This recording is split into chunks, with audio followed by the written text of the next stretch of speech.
여러분, 지금 듣고 계시는 이 이야기는 사실인지 거짓인지 알 수 없습니다. 그러나 분명한 건 이 이야기를 끝까지 들은 사람들은 하나같이 이렇게 말했다고 합니다. 그 마을에는 다시는 가고 싶지 않다고. 자, 그럼 시작합니다. 조선의 어느 작은 마을에서 벌어진 너무도 이상하고 너무도 무서운 이야기. 조선 중엽, 전라도 깊은 산자락 아래 자리 잡은 청솔마을이라는 곳이 있었습니다. 이름처럼 소나무가 많고 바람이 맑고 물이 깨끗한 곳이었습니다. 사람들은 순박했고 논밭은 기름졌으며 절기마다 잔치가 열렸습니다.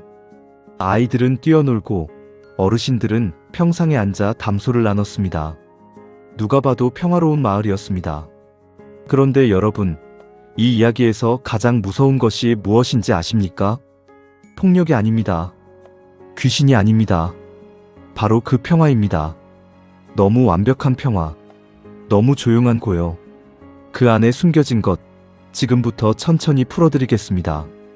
때는 어느 해 늦가을이었습니다. 마을 어귀에 작은 약방이 하나 들어섰습니다. 하룻밤 사이에 생겨났다고 했습니다. 어떤 이는 전날 밤 분명히 빈터였다고 했고, 어떤 이는 오래전부터 거기 있었던 것 같기도 하다고 했습니다. 아무도 정확히 기억하지 못했습니다. 약방 주인은 나이를 가늠하기 어려운 노인이었습니다. 머리카락은 새하얗고 눈은 깊고 고요했으며 목소리는 낮고 느렸습니다. 이름을 물으면 그저 빙긋 웃으며 대답하지 않았다고 합니다. 사람들은 그냥 약방 노인이라 불렀습니다. 처음에 마을 사람들은 그리 신경 쓰지 않았습니다. 약방이야 어디에든 있는 것이고 늙은 의원이야 흔한 것이었으니까요. 그런데 조금씩 이야기가 퍼지기 시작했습니다. 그 약방의 약이 보통이 아니라는 이야기가. 처음 소문은 이랬습니다. 마을 변두리에 살던 한 농부가 허리를 크게 다쳐 몇 달째 자리보전을 하고 있었는데 노인의 약 하나를 먹고 나서 다음날 멀쩡히 일어났다는 것이었습니다. 사람들은 반신반의했습니다. 허리 통증이야 때가 되면 낫는 것이라며 대수롭지 않게 여겼습니다. 두 번째 소문은 좀 더 놀라웠습니다. 장에 탈이 나서 열흘 넘게 설사와 구토를 반복하며 쓰러진 상인이 있었는데 그 역시 노인의 약 하나로 단번에 회복했다는 것이었습니다. 이번에는 마을 사람들이 조금 더 귀를 기울이기 시작했습니다. 그리고 세 번째 소문, 이것이 모든 것을 바꿨습니다. 여러분, 잠깐 멈추고 생각해 보십시오. 세상의 진짜 무서운 이야기는 대개 작은 소문 하나로 시작됩니다. 그리고 그 소문이 사람의 마음속에 들어오는 순간 이미 되돌아갈 수 없는 길로 들어선 것입니다. 자, 계속하겠습니다. 마을에 돌이라는 아이가 있었습니다. 12살의 사내 아이로 씩씩하고 장난기가 넘치는 아이였습니다. 아버지는 성실한 농부였고 어머니는 마을에서 손꼽히는 길쌈솜씨를 가진 여인이었습니다. 세 식구가 가난하지만 다정하게 살아가는 집이었습니다. 그런데 그해 가을, 도리가 쓰러졌습니다. 갑자기 열이 올랐습니다. 처음에는 감기인가 싶었지만 열이 사흘이 지나도 내려가지 않았습니다. 닷새가 지났습니다. 이래가 지났습니다. 아이의 입술은 바짝 말라 갈라졌고 숨은 가빠졌으며 몸은 점점 가벼워졌습니다. 마을 의원이 왔습니다. 이마에 손을 대보고 맥을 짚어보고 혀를 보고 한참을 침묵하다가 고개를 저었습니다. 제 능력 밖의 일입니다. 더 이상 손을 쓸 수가 없습니다. 인근 고을의 큰 의원을 불러왔습니다. 그 의원 역시 한참을 보다가 같은 말을 했습니다. 도리 어머니는 그 자리에서 주저앉아 울었습니다. 아버지는 아무 말도 하지 못하고 아이의 손을 꼭 쥔 채 벽만 바라보고 있었습니다. 그때였습니다. 이웃집 할머니가 조용히 말했습니다. 마을 어귀 약방에 한번 가보지 그러게.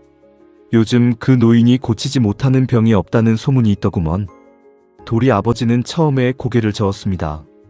이름도 모르는 노인이 큰 의원도 못 고치는 병을 고친다는 게 말이 되냐고 생각했습니다.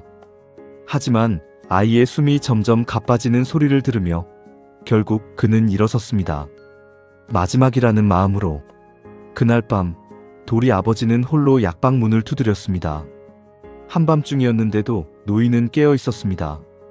마치 기다리고 있었던 것처럼. 아버지는 떨리는 목소리로 아이의 상태를 설명했습니다. 노인은 아무 말 없이 듣기만 했습니다. 그리고 잠시 침묵하다가 말했습니다. 아이를 데려오시오. 아버지는 달려가 아이를 업어왔습니다. 노인은 등잔불 아래 아이를 눕히고 오랫동안 바라봤습니다. 맥을 짚지도 혀를 보지도 눈을 들여다보지도 않았습니다. 그냥 가만히 바라보기만 했습니다.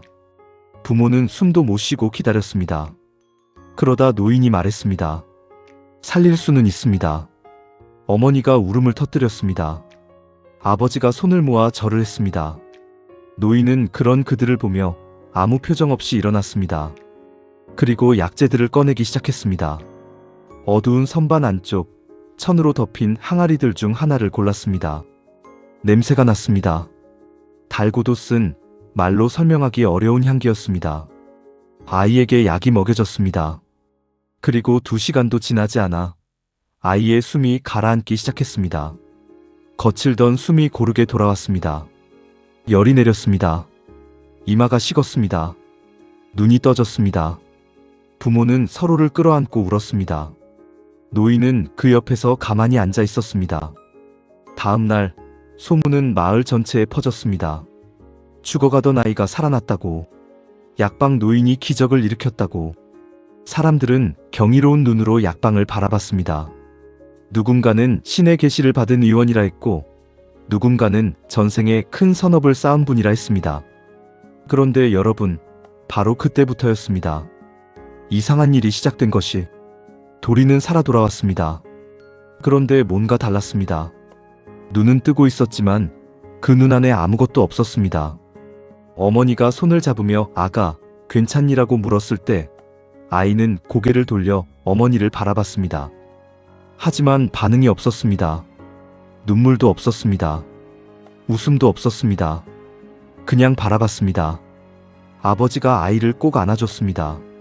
아이는 안기긴 했지만 팔을 들어 아버지의 등을 안는 일이 없었습니다. 그냥 가만히 있었습니다.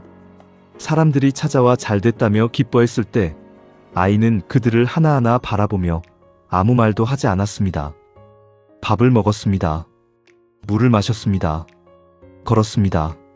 잠을 잤습니다. 그런데 울지 않았습니다. 웃지 않았습니다. 화를 내지 않았습니다. 무서워하지 않았습니다. 부모는 처음에 몸이 회복되는 중이라 생각했습니다. 큰 병을 앓고 나면 한동안 기운이 없는 법이니까요. 하지만 열흘이 지났습니다. 한 달이 지났습니다. 도리는 변하지 않았습니다. 여전히 그 눈으로, 아무것도 담지 않은 눈으로 세상을 바라봤습니다. 어머니는 밤마다 혼자 울었습니다. 아이가 살아있는데 왜 이렇게 외로운 걸까? 라고 생각하면서. 그리고 마을에는 또 다른 일들이 일어나기 시작했습니다. 갑자기 여기서 멈추고 싶습니다. 여러분, 지금 이 순간 느끼시는 게 있지 않습니까? 뭔가 소름이 돋는 것 같은, 뭔가 알 수 없이 등이 서늘한 느낌. 그게 바로 이 이야기가 진짜라는 증거일 수도 있습니다. 자, 계속 들어보십시오. 청솔마을에는 그해 겨울 유달리 병이 많이 돌았습니다. 추운 날씨 탓에 기침하는 사람이 늘었고 관절이 아픈 노인들이 많아졌으며 어떤 집에서는 온 식구가 알아눕기도 했습니다. 그런 상황에서 약방 노인의 소문은 날개를 달았습니다. 사람들은 약방을 찾기 시작했습니다. 가벼운 감기에도, 무릎이 시려도, 손가락이 저려도 노인을 찾았습니다. 노인은 항상 조용히 앉아 그들을 맞이했습니다. 각기 다른 약을 내어줬습니다. 그리고 모두가 나았습니다. 신기한 일이었습니다. 그런데 더 신기한 것은 따로 있었습니다. 약을 먹고 나은 사람들이 한결같이 조금 달라졌습니다. 처음에는 알아채기 어려웠습니다.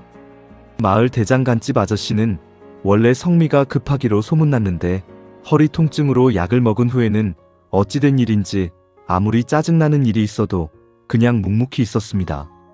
사람들은 나이가 들면서 철이 든 것이라고 했습니다.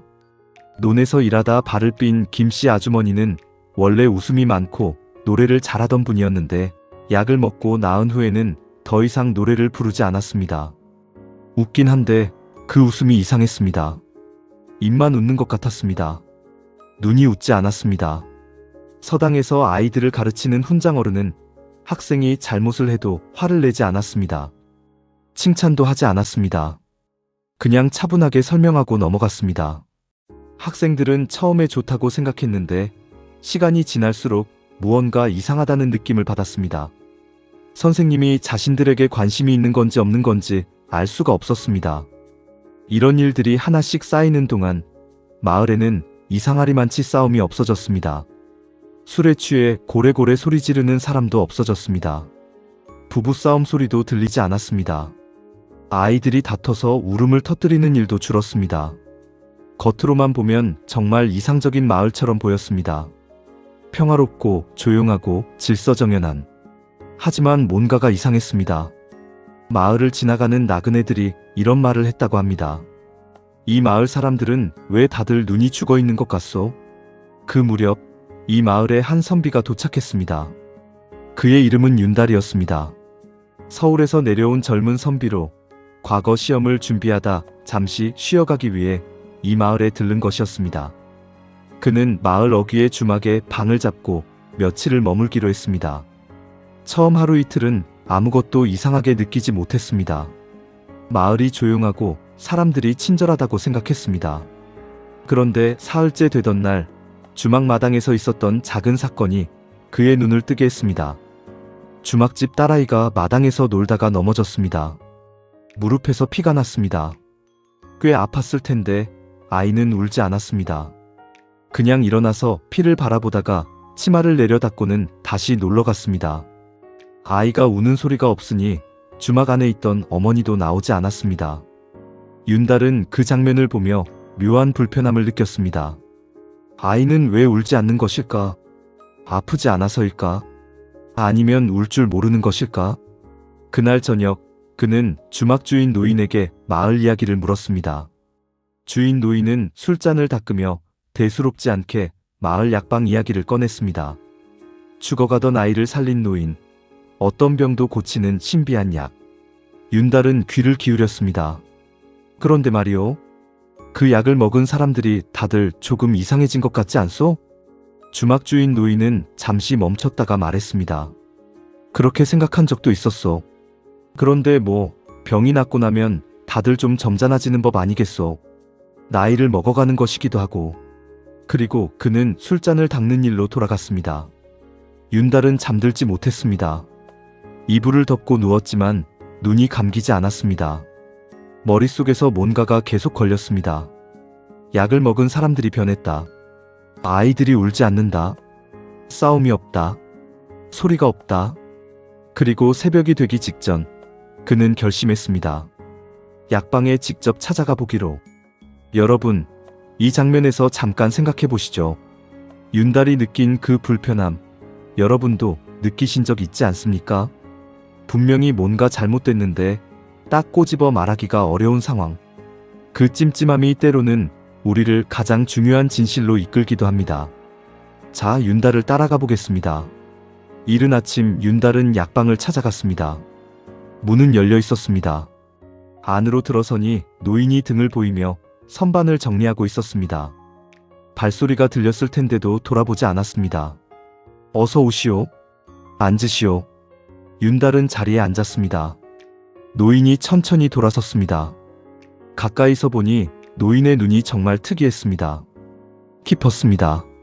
너무 깊어서 뭔가를 감추고 있는 것인지 아니면 아무것도 없는 것인지 알 수가 없는 눈이었습니다. 병이 있어 왔소? 윤달은 잠시 망설이다가 말했습니다. 아닙니다. 궁금한 것이 있어서 왔습니다. 노인은 미동도 없었습니다. 여쭤봐도 되겠습니까? 이 마을 사람들이 많이 변했습니다. 약을 먹고 나은 사람들이 다들 이상해졌습니다. 노인장의 약이 무엇이기에 그런 것입니까? 노인은 한참 동안 윤달을 바라봤습니다. 그 눈빛에서 윤달은 아무것도 읽을 수가 없었습니다. 놀람도, 당황함도, 두려움도, 분노도. 그리고 노인은 천천히 말했습니다. 병은 고통을 줍니다. 윤달은 숨을 참으며 들었습니다. 그리고 감정은 그 고통을 더 크게 만들지요.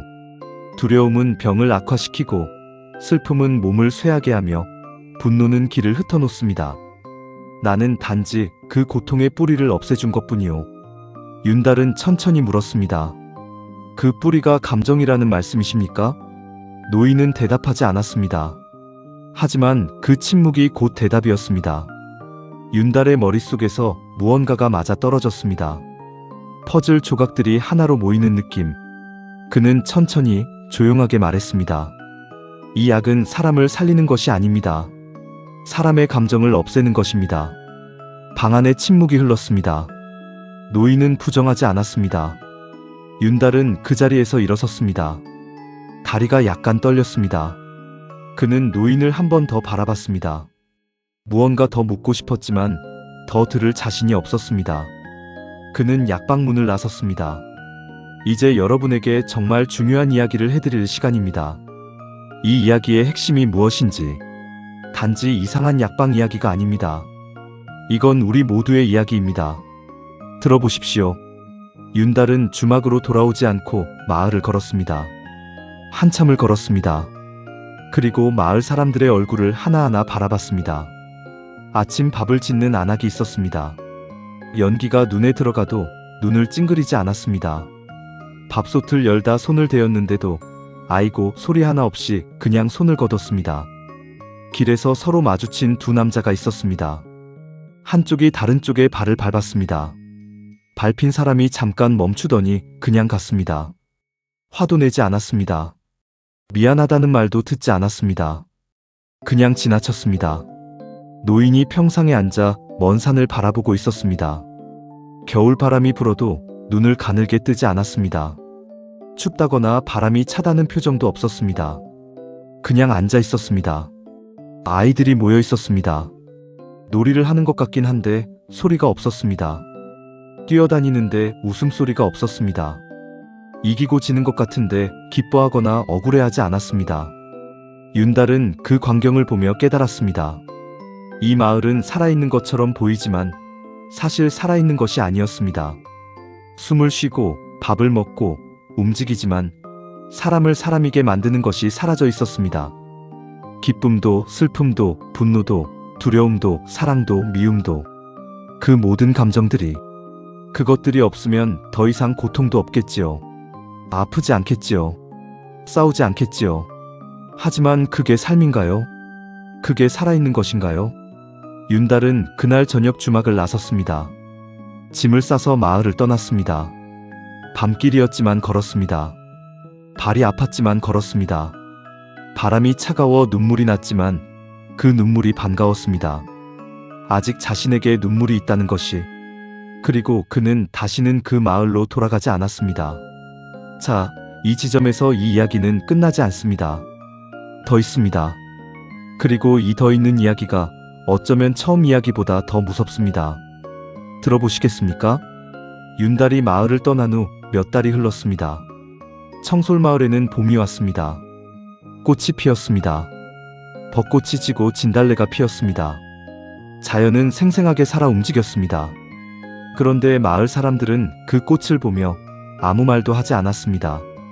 예쁘다고도 향기롭다고도 하지 않았습니다. 그냥 지나쳤습니다. 여름이 왔습니다. 강이 불었습니다. 아이들이 강에서 놀긴 했는데 소리가 없었습니다. 첨벙첨벙 물에 들어가고 물고기를 잡고 돌아왔습니다. 소리가 없는 여름이었습니다. 가을이 왔습니다. 추수를 했습니다. 풍년이었습니다. 예전이라면 잔치가 벌어지고 막걸리가 오가고 노래가 울려 퍼졌을 텐데 그냥 조용히 걷어들이고 끝났습니다. 겨울이 왔습니다. 눈이 내렸습니다. 아이들이 눈사람을 만들긴 했습니다.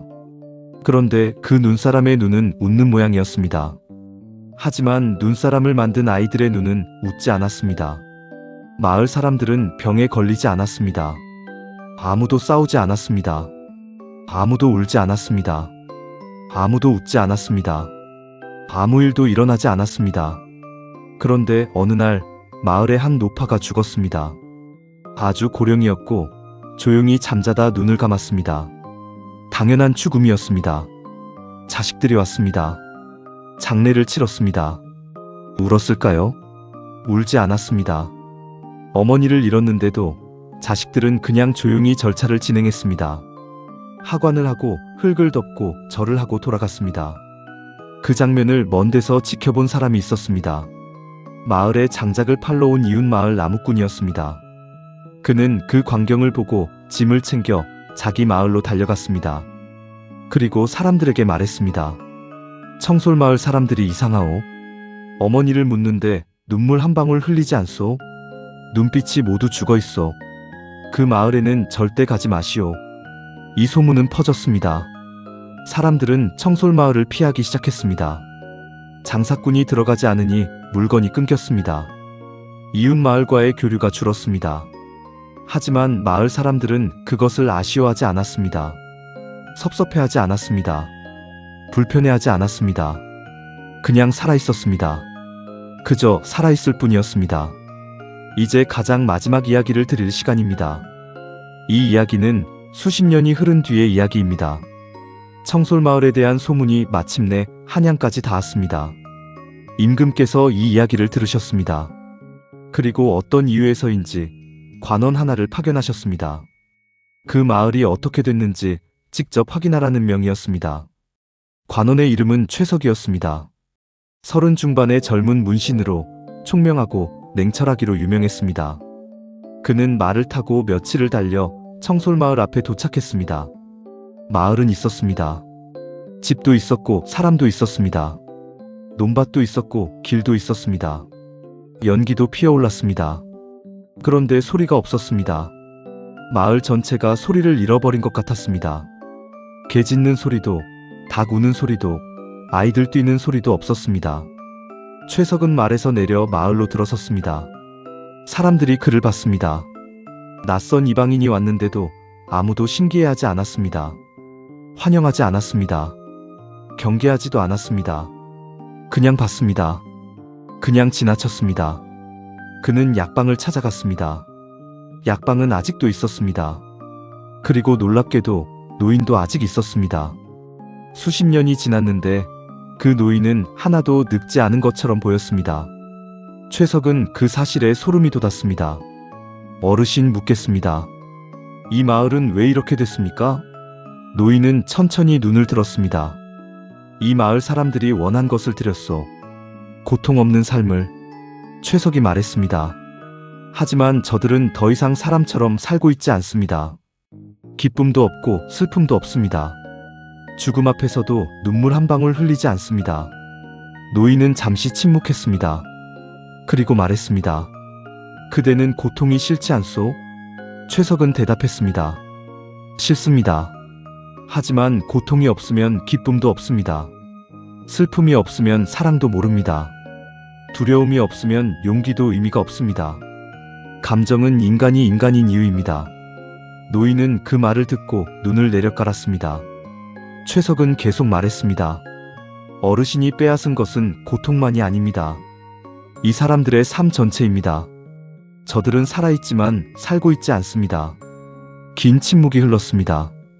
그리고 노인이 아주 조용히 말했습니다. 나도 알고 있어. 그 말에 최석은 놀랐습니다. 그러면 왜? 노인이 말했습니다. 처음에는 선이었어. 고통받는 이들을 보며 그 고통을 없애주고 싶었어. 그것이 선한 것이라 생각했어. 그런데 고통을 없애려면 감정을 없애야 했고, 감정을 없애고 나면 이렇게 됐어. 처음 한 명을 살리고 나서 나는 멈출 수 없었어. 멈추면 그 한 명만 이렇게 되고 나머지는 괜찮으니 그게 더 불평등한 것 아니냐는 생각이 들었어. 그래서 계속했어. 최석은 그 말의 무게를 느꼈습니다. 그것은 잘못된 선의입니다. 어르신. 노인은 대답하지 않았습니다. 최석은 약방을 나왔습니다. 그리고 마을을 돌아보며 한참을 생각했습니다. 그는 결국 한양으로 돌아가 임금께 보고했습니다. 그 마을에 대해, 약방 노인에 대해, 그리고 자신이 느낀 것에 대해. 임금께서는 오랫동안 침묵하셨다가 이렇게 말씀하셨다고 합니다. 그 약방을 없애라. 그리고 다음 날 관원들이 청솔마을로 향했습니다. 하지만 도착해보니 약방은 이미 사라져 있었습니다. 노인도 없었습니다. 선반도, 항아리도, 냄새도 아무것도 없었습니다. 빈터만 남아 있었습니다. 마을 사람들은 약방이 사라졌는데도 아무 반응이 없었습니다. 관원들이 왔는데도 달라진 것이 없었습니다. 그냥 그 자리에서 살아가고 있었습니다.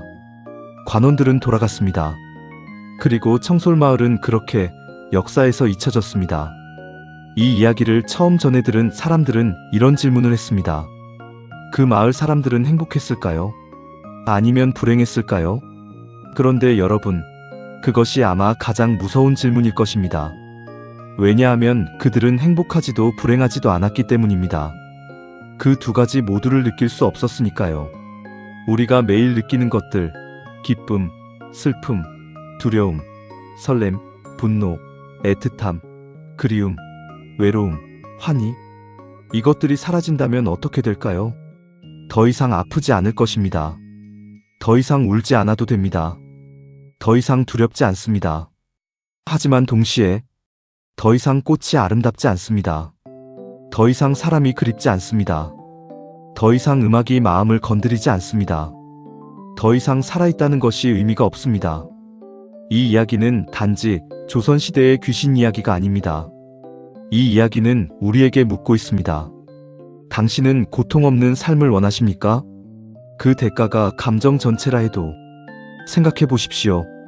우리가 가장 힘들 때 이 고통만 없어진다면 얼마나 좋을까라고 생각할 때 그 순간 우리는 어쩌면 그 약방 노인의 문을 두드리고 싶어 하는지도 모릅니다. 하지만 고통이 있기에 위로가 의미 있습니다. 외로움이 있기에 만남이 소중합니다.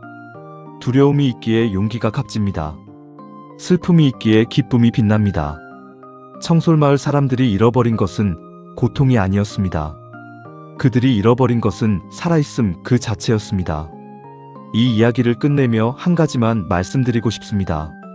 당신이 오늘 느끼는 모든 감정, 아무리 힘들고 버겁고 어두운 것이라 할지라도 그것은 당신이 살아있다는 증거입니다. 당신이 사람이라는 증거입니다. 그리고 그것은 어떤 기적의 약보다 훨씬 귀한 것입니다. 청솔마을은 이제 없습니다. 혹은 어딘가에 아직 있을지도 모릅니다. 너무 조용하고 너무 평화롭고 아무 소리도 나지 않는 어느 마을. 지나가다 그런 마을을 만나거든 발걸음을 서두르십시오. 그리고 돌아보지 마십시오. 오늘 이야기는 여기까지입니다. 이 이야기가 마음에 닿았다면 그 감정을 느껴보십시오. 그 감정이 바로 당신이 살아있다는 것입니다. 다시 만날 때까지 건강하게, 감정 풍부하게 살아계십시오.